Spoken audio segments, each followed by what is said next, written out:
Hello everyone, this is Simran here. So last class में हमने Indian history का जो स्टोन एज वाला पोर्शन था, मीन्स पाषाण काल, वो हमने कंप्लीट कर लिया था, जो कि प्री हिस्ट्री के अंदर आता है। आज हम एंशिएंट इंडिया में ही प्रोटो हिस्ट्री में मीन्स इंडस वैली सिविलाइजेशन पढ़ेंगे।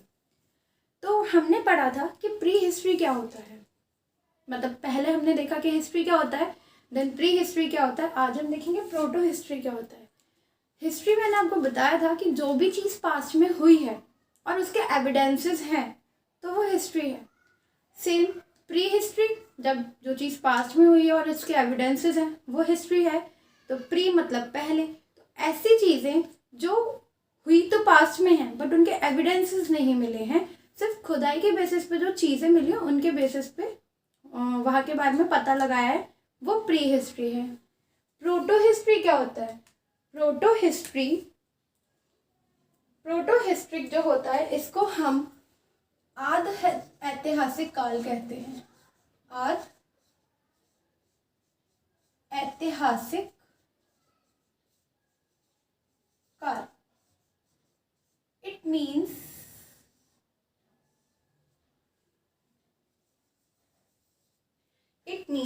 it is a period between prehistory and history. ये जो पीरियड होता है ये प्री हिस्ट्री और हिस्ट्री के मिड का पीरियड होता है, that is proto history, in which a civilisation has not developed writing but other cultures have already noted their existence in their own writings. Means इन लोगों ने जो राइटिंग्स के सोर्सेस थे यहाँ से मिले थे, मीन्स लेकिन वो वेल डेवलप्ड नहीं थे, मीन्स उन्हें पढ़ा नहीं जा सकता, इसलिए जो अदर कल्चर्स थे उन्होंने इनके बारे में जो नोट किया था अपनी राइटिंग्स में, उसी को प्री हिस्ट्री कहा गया है। थोड़ा कॉम्प्लिकेटेड लग रहा होगा बट इन सिंपल टर्म्स अगर हम पढ़ें तो ये एक ऐसा काल था जिसके पुराने अवशेष तो मिले हैं, मीन्स इसके सोर्सेज हमें मिले हैं लेकिन उन्हें पढ़ा नहीं जा सकता। अब सोर्सेज मिले हैं पर पढ़ा नहीं जा सकता, मतलब इनकी जो राइटिंग्स हमें मिली हैं वो पढ़ने योग्य नहीं है, ऐसा कह सकते हैं। क्यों? क्योंकि वो अल्फ़ाबेटिकल नहीं थी। मीन्स जैसे हम लोग शब्द और अक्षरों का यूज़ करते हैं, उनके में ऐसा कुछ नहीं था। उन्होंने पिक्टोग्राफिक राइटिंग्स थी उनकी, जो कुछ सिंबल्स पे बेस्ड थी, मतलब वो चित्र वगैरह के थ्रू लिखते थे, इसलिए वो पढ़ नहीं सकते हम, मीन्स उन्हें पढ़ा नहीं जा सकता, नॉट डेसिफर्ड है। तो प्रोटो हिस्ट्रिक वह काल है जिसके पुराने अवशेष तो मिले हैं लेकिन उन्हें पढ़ा नहीं जा सकता, वही प्रोटो हिस्ट्रिक है। प्रोटो हिस्ट्रिक के अंदर ही आती है हमारी इंडस वैली सिविलाइजेशन। अब Indus valley civilisation means Sindhu घाटी की सभ्यता।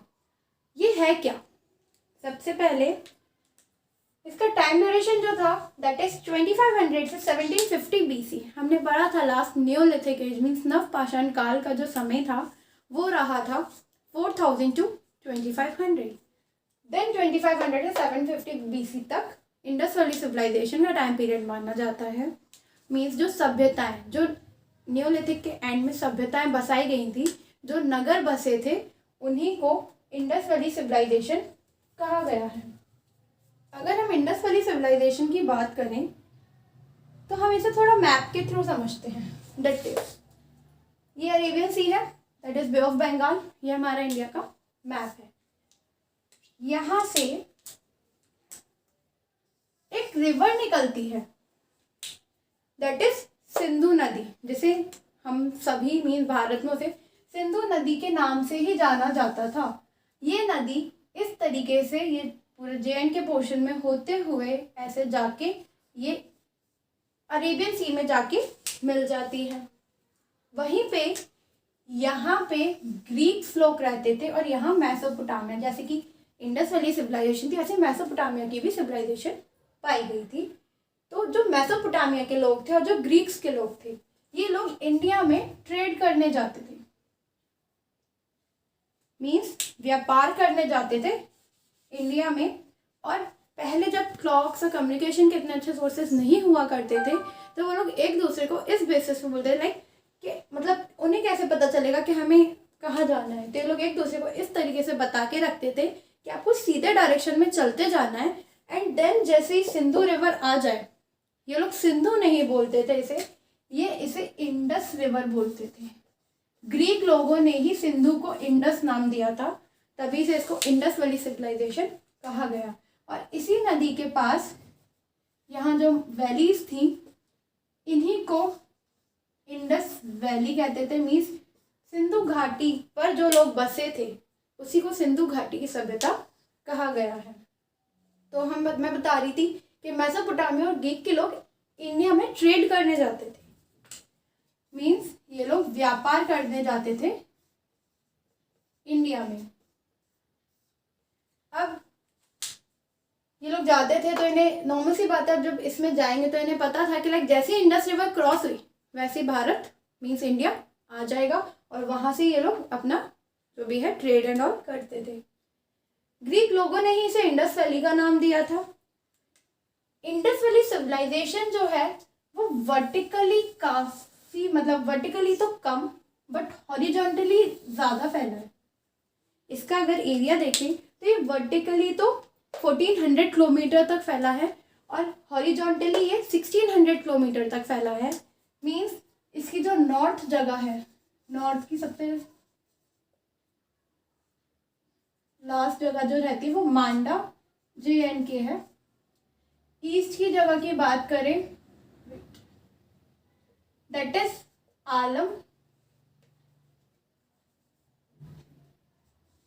आलमगीरपुर जो कि यूपी में है। साउथ की बात करें तो दैमाबाद दैट इज महाराष्ट्र में, और वेस्ट की बात करें तो सुटका गेंडोर।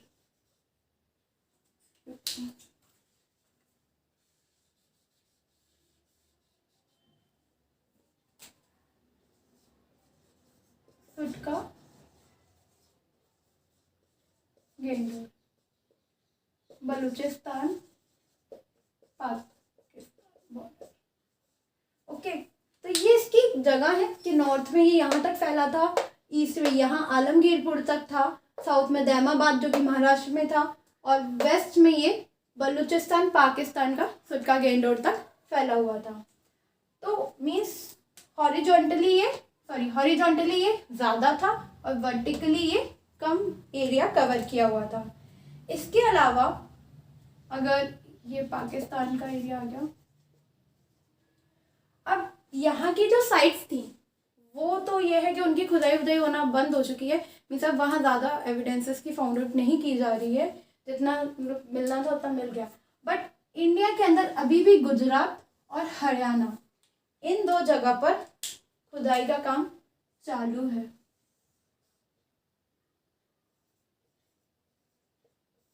इधर अभी भी खुदाई की जा रही है कि शायद कुछ और एविडेंसेस यहाँ पाए जा सकते हैं और कोई सिविलाइजेशन यहाँ निकली जा सकती हैं। तो अकॉर्डिंग टू आवर मैप ये इंडस वैली सिविलाइजेशन का एरिया कवर बताता है कि यहाँ पे मांडा तक जो कि चेनाब रिवर पे था, ईस्ट में ये आलमगीरपुर तक था मीन्स यूपी जो कि एट प्रेजेंट मेरठ है। साउथ में ये दैमाबाद तक गोदावरी रिवर पे था, और यहाँ पे बलूचिस्तान मीन्स दास रिवर तक था। ठीक है, तो रिवर्स जो होती हैं वो मेन रहते हैं क्योंकि एरिया के वाइज में रिवर्स से क्वेश्चन ज़्यादा बनते हैं कि इंडस वैली सिविलाइजेशन नॉर्थ में कहाँ तक फैला था और किस रिवर पे था, मतलब किस रिवर के पास था जो भी जगह जहाँ तक वो फैला था। या ऐसे दे देंगे आपको आलमगीरपुर जो इंडस वैली सिविलाइजेशन का ईस्ट पॉइंट माना जाता है वो किस रिवर पे था। तो ये रिवर्स आपको याद रखनी है कि मांडा जो था वो चेनाब रिवर पे था, आलमगीरपुर ये हिंडन रिवर पे था, दैमाबाद गोदावरी रिवर और बलूचिस्तान दास रिवर। वैसे सुटका गेंडोर इसका माना जाता है वेस्ट पॉइंट जो कि दशका रिवर में था। मैं आपको इसको लास्ट में एक बार समराइज करके भी बता दूंगी, लिखवा दूंगी कि ये किन किन पॉइंट्स पे थे। तो अकॉर्डिंग टू आवर मैप ये चीज़ क्लियर हुई कि इंडस वैली सिविलाइजेशन कहाँ तक फैली थी, कितना एरिया था। तो इनका एरिया कुछ इस तरीके का था।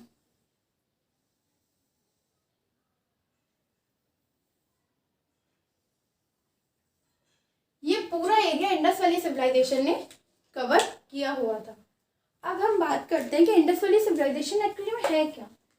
नाम से समझ में आ रहा है कि इंडस मीन्स रिवर थी हमारी, सिंधु घाटी की सभ्यता मीन्स जो नदी थी, उसके आसपास रहने वाले लोग मीन्स उन घाटियों पर रहने वाले लोगों ने जो बस्तियां बसाई उसी को इंडस वैली सिविलाइजेशन कहा जाता है। इंडस वैली सिविलाइजेशन जो थी इसको ओल्डेस्ट सिविलाइजेशन कहा गया है, मीन्स इसको बोला जाता है कि ओल्डेस्ट सिविलाइजेशन है। ये इसके कुछ अनदर नेम्स है कि इन नाम से भी इंडस वैली सिविलाइजेशन को जाना जाता है, जिसमें से फर्स्ट है ओल्डेस्ट सिविलाइजेशन। तो जैसा कि मैंने आपको बताया था कि नवपाषाण काल में लोगों के पास सब कुछ अवेलेबल हो गया था, मीन्स उन्होंने एग्रीकल्चर स्टार्ट कर दिया था, रहने के लिए उन पे केव्स थी, फायर उन्होंने इन्वेंट कर ही ली थी जिससे वो कुकिंग फूड और अपने आप को प्रोटेक्ट करने के लिए यूज़ करते थे। इसके अलावा लोगों के पास खाने के लिए मिल जाता था, पशुपालन उन्होंने स्टार्ट कर दिया तो उनको डेयरी प्रोडक्ट्स भी मिलने लगे। तो अब सब चीज़ें उन्हें एक जगह मिलने लगी तो उन्हें इधर उधर भटकने की ज़रूरत नहीं थी। अब जब वो भटक नहीं रहे थे तो एक जगह टिक कर रहने लगे, और जब वो एक जगह टिक कर रहने लगे तो ग्रुप ऑफ पीपल्स एक जगह इकट्ठे हुए जिनसे बस्तियाँ बनी और सिविलाइजेशन स्टार्ट हुआ। तो उसी के बाद आती है इंडस वैली सिविलाइजेशन, मीन्स ये पहली सिविलाइजेशन थी जिसको ओल्डेस्ट सिविलाइजेशन के नाम से भी जाना जाता है।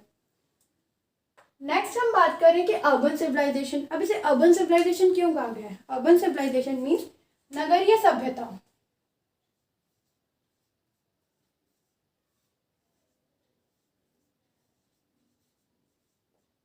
इसको नगरीय सभ्यता क्यों कहा है? क्योंकि दो फैक्टर्स थे इसके, एक था टाउन प्लानिंग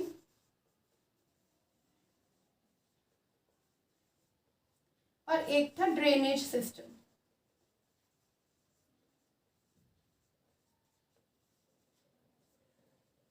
टाउन प्लानिंग और ड्रेनेज सिस्टम से क्या मतलब है?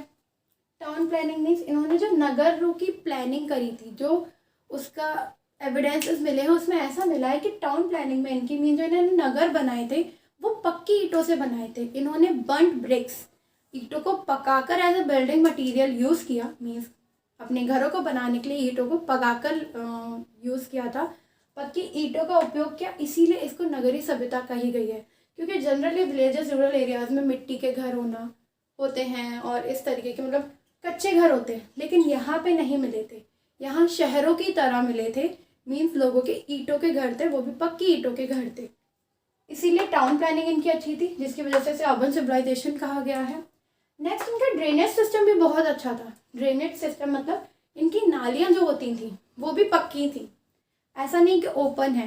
तो इनका अगर ड्रेनेज सिस्टम की बात करें तो ये क्या करते थे, जितने भी ड्रेन्स होते थे, जैसे किचन की कोई ड्रेन थी, बाथरूम्स की ड्रेन थी, इन ड्रेन्स को मेन ड्रेन से जाके कनेक्ट कर देते थे जिससे जगह जगह ओपन ना रहे, और कनेक्ट करने के बाद जो मेन ड्रेन होता था उसे ये स्टोन वगैरह से कवर अप करके रखते थे जिससे कि हेल्थ इश्यूज वगैरह भी ना हो। तो ये दोनों चीज़ इनकी काफ़ी अच्छी थी जिस वजह से इसे नगरीय सभ्यता कहा गया है। Next is Indus Saraswati civilisation. अब Indus valley civilisation means Sindhu घाटी पे बसे लोग, लेकिन जब इसकी मतलब स्टार्टिंग में इसकी ना कुछ दो जो मेन थी वो फाइंड हुई थी, मेन काफ़ी थी बट स्टार्टिंग में जो दो इनकी वो थी साइट्स वो मिली थी, दैट इज हड़प्पा और मोहनजोदड़ो।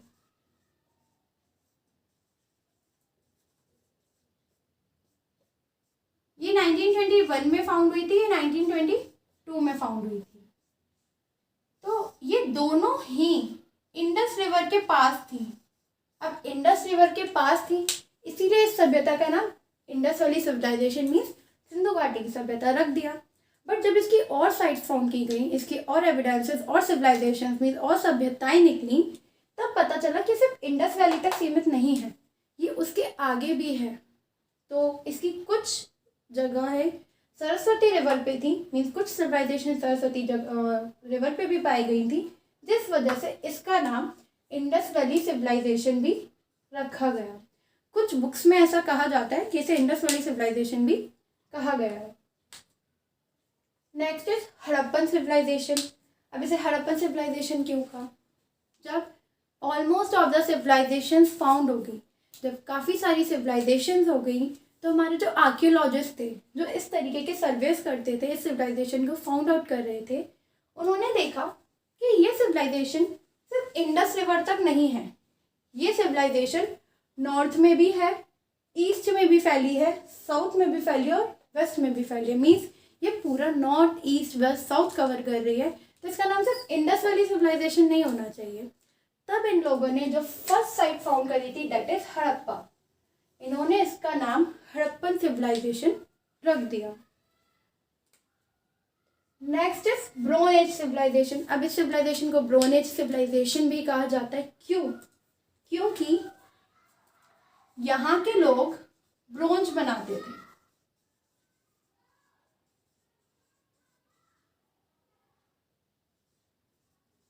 और ये ब्रोंज जो था वो कॉपर प्लस टिन से बनाते थे, इसीलिए इसे ब्रोंज एज सिविलाइजेशन कहा गया, क्योंकि यहाँ के लोग ब्रोंज बनाते थे और ब्रोंज कॉपर प्लस टिन बना के मिला के बनाते थे। दैट इज इस वजह से ही इसका नाम ब्रोंज एज सिविलाइजेशन भी पड़ा। अब ये बात हुई कि इंडस वैली सिविलाइजेशन क्या थी, इसको किस किस नाम से जाना जाता है, जो कि ये कुछ थे older civilisation, urban civilisation mean सबसे पुरानी सभ्यता थी है, नगरीय सभ्यता भी के नाम से भी जानते हैं हम। इसको इंडस सरस्वती सिविलाइजेशन के नाम से भी जाना जाता है। हड़प्पन सिविलाइजेशन मीन्स हड़प्पा की सभ्यता के नाम से भी जाना जाता है, और ब्रोंज एज सिविलाइजेशन भी इसे कहा जाता है। अब हम इसकी अगर जोग्राफिकल एक्सटेंट की बात करें तो हमने देखा यहाँ पे कि नॉर्थ में, ईस्ट में, साउथ में, वेस्ट में तक फैला हुआ है। तो ये क्या करता है, ये पार्ट्स कवर करता है पंजाब के, सिंध के, बलूचिस्तान के, गुजरात के, राजस्थान और कुछ पार्ट्स यूपी के, महाराष्ट्र के भी। तो ये इन पार्ट्स को कवर करता है। तो इसका अगर एरिया देखा जाए, जोग्राफिकल एक्सटेंट कहाँ तक फैला है, तो ये कुछ पार्ट्स हैं। अब इसकी मेजर साइट्स की बात करते हैं। इसमें साइट्स काफ़ी सारी फाउंड हुई हैं, बट हम कुछ मेजर साइट्स के बारे में पढ़ेंगे जिनमें से जनरली क्वेश्चन आते हैं। तो कुछ मेजर साइट्स हैं इसकी, दैट इज हड़प्पा, ये जो थी ये रावी रिवर पे थी। सेकेंड इज मोहनजोदड़ो, ये इंडस पे थी। थर्ड इज चनहुदड़ो, सिंध पे, ये तीनों ही पाकिस्तान में थे। Fourth is Kalibanga, Rajasthan. Fifth is Banawali, Hisar. Next is Alamgirpur जो कि यूपी, एट प्रेजेंट ये मेरठ में है। नेक्स्ट इज लोथल, रंगपुर और सुरकोटरा, ये गुजरात में है। तो ये कुछ इसकी साइट्स हैं जो मानी गई थी, मेजर साइट्स में आती हैं जो। इसके अलावा भी काफ़ी साइट्स थी इसकी, बट मेन साइट्स यही मानी जाती हैं। अब हमने इसमें पढ़ा था कि प्रोटो हिस्ट्रिक पीरियड क्या होता है, इंडस वैली सिविलाइजेशन क्या थी, किस किस नाम से जाना जाता है इसे, इसका जोग्राफिकल एक्सटेंट कितना क्षेत्र इसने कवर किया हुआ है, और मेजर साइट्स इसकी कौन कौन सी थी। अब नेक्स्ट हम पढ़ेंगे इसके रिलीजियंस के बारे में, स्क्रिप्ट के बारे में और एग्रीकल्चर वगैरह के बारे में। Okay, so next is town planning. अब टाउन प्लानिंग, अब इसमें इनकी टाउन प्लानिंग कैसी थी, स्क्रिप्ट क्या यूज़ करते थे, रिलीजियन कैसा था, आर्ट एंड क्राफ्ट, एंटरटेनमेंट, ये सब पढ़ेंगे। एक चीज़ और, कुछ लोग ये सोचते हैं कि इंडस वैली सिविलाइजेशन और हड़प्पन सिविलाइजेशन दोनों अलग अलग हैं, लेकिन नहीं। इंडस वैली सिविलाइजेशन का ही आगे चल के नाम हड़प्पन सिविलाइजेशन कर दिया था। जैसा कि मैंने अभी आपको बताया था कि इंडस वैली सिविलाइजेशन सिर्फ इंडस तक सीमित नहीं, इवन पूरा north west east south cover कर रही थी। तो जो आर्कियोलॉजिस्ट थे उन्होंने सोचा कि इसका नाम इंडस वैली नहीं होना चाहिए, तब जाके उसको हड़प्पन सिविलाइजेशन का नाम दिया गया, क्योंकि वो उनकी पहली साइट थी जो हड़प्पा फाउंड हुई थी। ओके, अब हम देखेंगे कि इनकी टाउन प्लानिंग कैसी थी। बर्न ब्रिक्स यूज्ड, ये जो लोग थे ये पक्की ईंटों का उपयोग करते थे, मीन्स ईंटों को पकाकर उपयोग करते थे, जिससे कि इनको अच्छी क्वालिटी ऑफ गुड, मतलब बिल्डिंग मटेरियल अच्छा यूज़ करते थे। उसमें मैंने आपको बताया था लास्ट में ड्रेनेज सिस्टम, इनका ड्रेनेज सिस्टम काफ़ी अच्छा था। ये लोग पक्की नालियों का उपयोग करते थे। मीन्स ड्रेनेज सिस्टम में जैसा कि मैंने आपको बताया सभी के किचन बाथरूम सभी की ड्रेन को जाके मेन ड्रेन से कनेक्ट कर देते थे, जिसकी और फिर जो मेन ड्रेन को ये कवर करके रखते थे स्टोन से, जिस वजह से इनका ड्रेनेज सिस्टम हेल्थ और हाइजीन में भी काफ़ी अच्छा माना गया था। Next is towns divided into 2 parts. इन्होंने टाउन्स को 2 पार्ट्स में डिवाइड करा हुआ था, एक था अपर पार्ट, एक था लोअर पार्ट। अपर पार्ट वाले को सिटाडेल कहा जाता था और जो लोअर पार्ट होता था वो अलग था। मीन्स इन्होंने टाउन्स को 2 पार्ट्स में डिवाइड करके रखा था। In Mohenjodaro a big public bath means एक ग्रेट बाथ जो था वो पाया गया।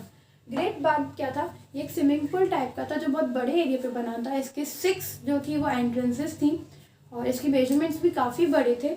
इसके अलावा ये देखा गया था कि जो इनके ग्रेट बाथ था ये लोग इसे अपने रिचुअल्स के लिए यूज़ ज़्यादा करते थे।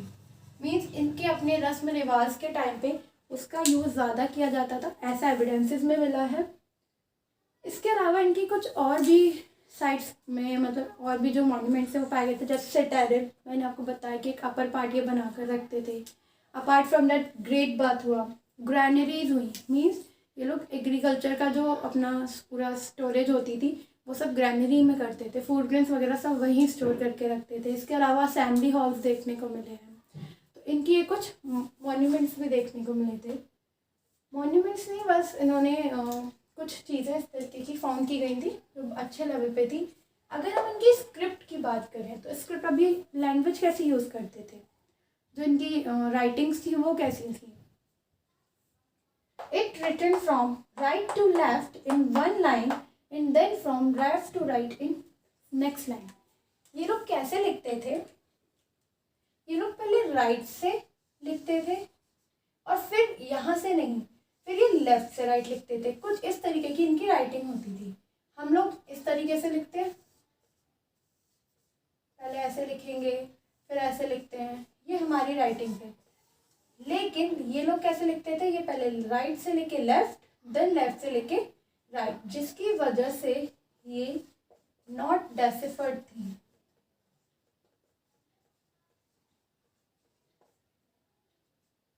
जिन्हें पढ़ा नहीं जा सकता था, क्योंकि ये अल्फ़ाबेटिकल नहीं थी, ये पिक्टोग्राफिक थी। मीन्स इसमें शब्द और अक्षरों का यूज़ नहीं होता था, ये चित्र बना के लिखते थे जो कि कुछ 64 सिंबल्स पे बेस्ड थी, जिसकी वजह से इनकी राइटिंग्स को नहीं पढ़ा गया। इफ़ हम इनके रिलीजन की बात करें तो यहाँ के जो लोग थे वो नेचर को बहुत मानते थे। मीन्स नेचर की पूजा करते थे, ऐसा एविडेंसेस में मिला है। इसके अलावा लॉर्ड पशुपति मीन्स भगवान शिव की भी पूजा करते थे। पीपल ट्री को पूजा करते थे, मीन्स उसको भी काफ़ी मानते थे। मदर गॉडेस जिसको सोर्स ऑफ फर्टिलिटी भी माना है। मीन्स यहाँ से पेंटिंग कह सकते हैं या एक स्टेचू मिला था जिसमें एक मतलब गॉडेस के गर्भ से पौधा उगता हुआ दिखाया था, जिसको सोर्स ऑफ फर्टिलिटी माना गया है। तो ऐसा मानते हैं कि उनकी भी पूजा करते थे। इसके अलावा प्लांट्स, जैसे कि मैंने भी आपको बताया कि नेचर की पूजा करते थे, तो प्लांट्स वगैरह की भी ये लोग पूजा करते थे। इसके अलावा ये लोग लाइफ आफ्टर डेथ में बिलीव करते थे। मीन्स इनका मानना था कि लाइफ सिर्फ डेथ तक नहीं, इवन डेथ के बाद भी कंटिन्यू रहती है।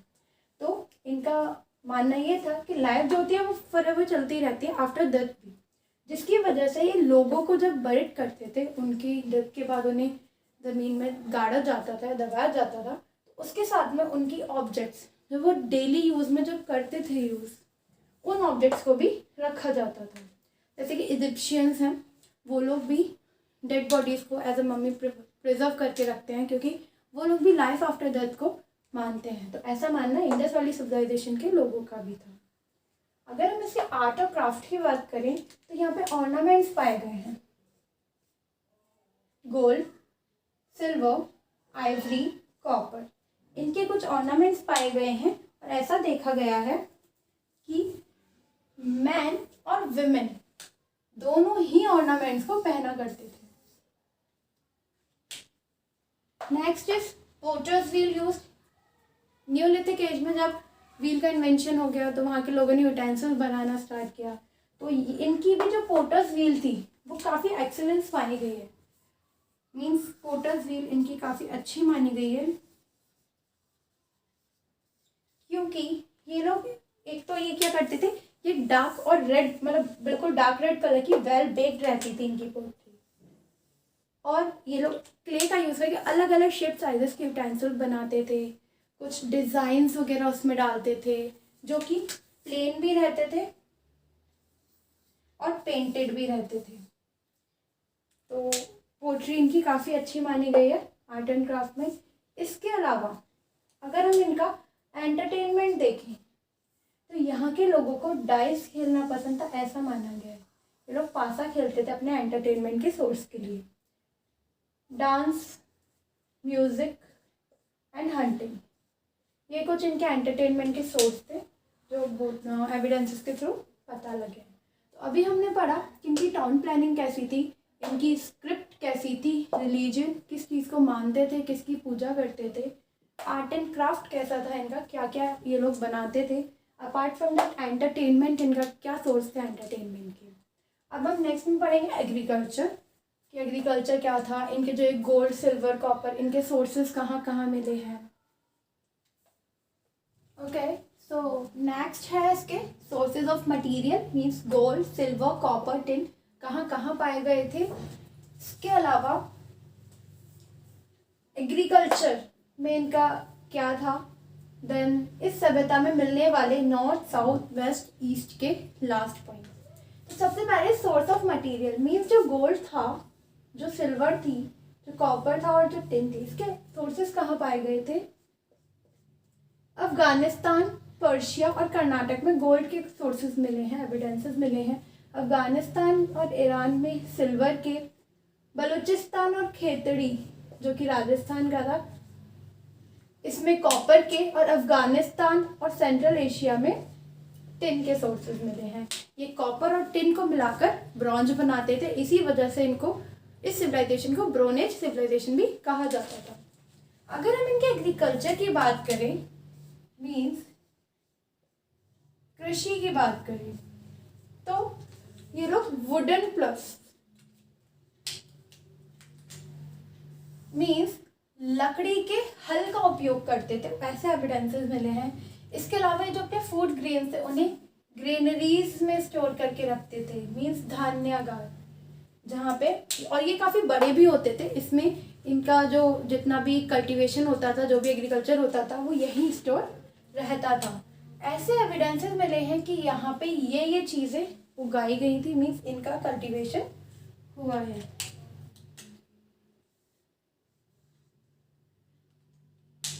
जैसे कि जौ मीन्स बार्ले, गेहूं, व्हीट, मटर, पीस, सरसों, मस्टर्ड, चना, चिकपी, तिल, सिसम, चावल, राइस और कपास, कॉटन, इन चीज़ों को कल्टीवेट किया गया था, इनका एग्रीकल्चर किया गया था, ऐसे सोर्सेज में पता चला है। इसकी एक रिमार्केबल एग्रीकल्चरल अचीवमेंट जो थी, कॉटन को यहाँ की रिमार्केबल एग्रीकल्चर अचीवमेंट माना गया था। क्योंकि कॉटन जो थी वो सबसे पहले यहीं उगाई गई थी, मीन्स यहीं ग्रो की गई थी। इवन इजिप्ट ने भी काफ़ी सेंचुरीज तक इसको नहीं ग्रो किया था। इंडस वैली सिविलाइजेशन के काफ़ी सेंचुरी बाद इजिप्ट ने कल्टीवेशन किया था कॉटन का। अगर हम इसका ये रिलेटेड फैक्ट पढ़ें तो जो कॉटन थी वो सबसे पहले इसी रीजन में ग्रो हुई थी, जिसकी वजह से ग्रीक्स ने इसको सिंडोन नाम दिया। कॉटन को सिंडोन नाम दिया था, किस नाम से, सिंध के नाम पर। तो ये इसके रिगार्डिंग एक छोटा सा फैक्ट था। अब इस सभ्यता के बारे में हमने पढ़ा कि काफ़ी लंबी फैली हुई थी, ये सिर्फ इंडस वैली में नहीं थी। तो इसके कौन कौन सी प्लेसेस तक ये फैली थी। अगर हम इसका सबसे उत्तरी स्थल पूछें, मीन्स सबसे नॉर्थ वाला जो पोर्शन है इसका, वो है मांडा, JNK में चेनाब रिवर पे। इफ दक्षिण स्थल की बात की जाए तो वो है दैमाबाद, महाराष्ट्र में गोदावरी रिवर पे। पश्चिम मीन्स वेस्ट की बात की जाए तो सुटका गेंडोर, बलूचिस्तान, पाकिस्तान में दुष्का रिवर पे। और पूर्व की बात की जाए तो ये है आलमगीरपुर, मीन्स एट प्रेजेंट जो मेरठ है उसमें हिंडन रिवर पे। तो ये जो है ये काफ़ी इंपॉर्टेंट रहता है क्योंकि ये रिवर्स के रिलेटेड क्वेश्चंस बनते हैं। अब क्या था कि इंडस वैली सिविलाइजेशन का कुछ नहीं पता था कि ऐसी भी कोई सिविलाइजेशन होती है। 1921 में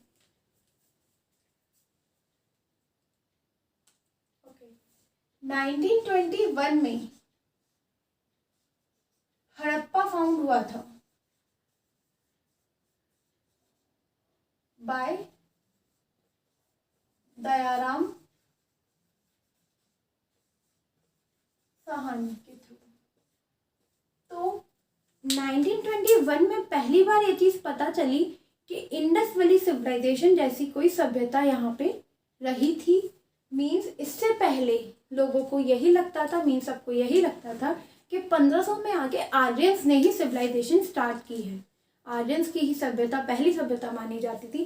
बट जब 1921 में दयाराम साहनी ने हड़प्पा फाउंड किया तब पता चला कि हड़प्पन सिविलाइजेशन भी यहाँ, मीन्स इंडस वैली सिविलाइजेशन भी यहाँ एग्जिस्ट करती थी।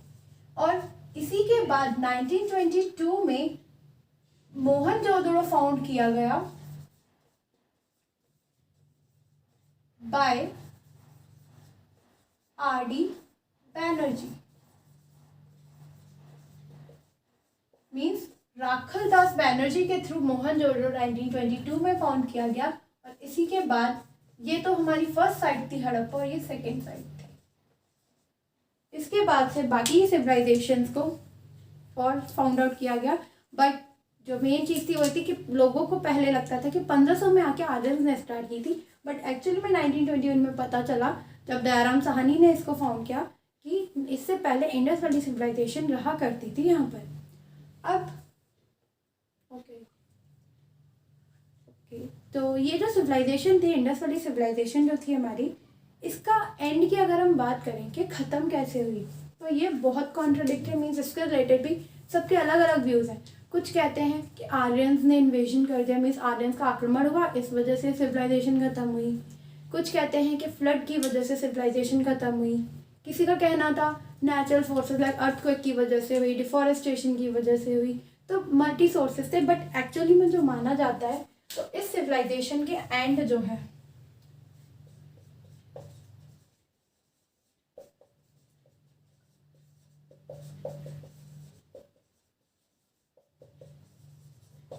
बाय फ्लड माना जाता है इन 750 BC। 750 BC में ये माना जाता है कि सिविलाइजेशन का एंड हुआ था फ्लड की वजह से। तो ये थी हमारी इंडस वैली सिविलाइजेशन। अब इंडस वैली सिविलाइजेशन में जो जो इम्पोर्टेंट चीज़ थी वो तो हो गई। बट अब नेक्स्ट क्लास में हम इंडस वैली सिविलाइजेशन की जो मेन साइट्स थी वो किस किस रिवर पे थी, किस किस ने फाउंड की, कब फाउंड की, और उनकी इम्पोर्टेंट सोर्सेज वहाँ कौन से मिले वो पढ़ेंगे। और वैसे इंडस वैली सिविलाइजेशन हमारे यहाँ एंड होता है। और जो मेन सोर्सेज मिले थे, जो एविडेंसेस मिले हैं, जो मेन जगह थी, किसने फाउंड की, किस किस जगह किस किस ईयर में फाउंड की, ये हम एक नेक्स्ट क्लास में करेंगे, जो एक चार्ट के थ्रू करेंगे। तो आज के लिए दैट्स ऑल, थैंक यू।